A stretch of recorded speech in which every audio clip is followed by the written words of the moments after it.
I giudici della Corte d'Appello di Palermo hanno inflitto 13 condanne e deciso un'assoluzione nell'ambito del processo scaturito dalla maxi inchiesta Icaro, che fra il dicembre del 2015 e mesi successivi ha portato in carcere una ventina di persone accusate di far parte delle nuove famiglie mafiose dell'Agrigentino. La sentenza di primo grado emessa con rito abbreviato dal GUP di Palermo è stata confermata quasi interamente.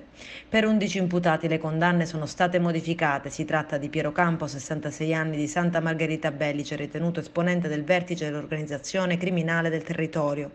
La pena inflitta è di 14 anni di reclusione, in continuazione con la precedente sentenza. Condanna anche per il presunto capo della famiglia mafiosa di Agrigento. Si tratta di Antonino Iacono, 64 anni. Per lui è stata confermata la pena in continuazione a 14 anni e 8 mesi di reclusione. Francesco Messina, 61 anni, cugino del padre del boss Gerlandino Messina, è stato condannato a 14 anni e 8 mesi di reclusione con l'accusa di essere stato il nuovo capo della cosca di Porto Empedocle. Nella lista anche Francesco Capizzi, inteso il milanese, 50 anni, di Porto Empedocle, per lui 10 anni, come anche per Francesco Tarantino, inteso Paolo, 29 anni, di Agrigento, e Santo Interrante, 34 anni, di Santa Margherita Belice. 10 anni per Rocco D'Aloisio, 46 anni, di Sambuca di Sicilia. Mauro Capizzi, 47 anni, di Ribera, 10 anni e 8 mesi. Giacomo Lascala, 47 anni, di Santa Margherita Belice, 10 anni e 4 mesi.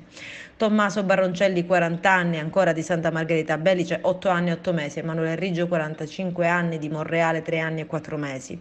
Per Diego Cangarossa, 54 anni, di Cianciana, la condanna a 10 anni di reclusione è stata ridotta a 9 per effetto dell'esclusione dell'aggravante di essere stato un capo promotore. Per Giuseppe Lopilato, 47 anni, di Giardina Gallotti, frazione di Agrigento, assolta in primo grado, è stata decisa la condanna a 9 anni di reclusione per l'accusa di associazione mafiosa.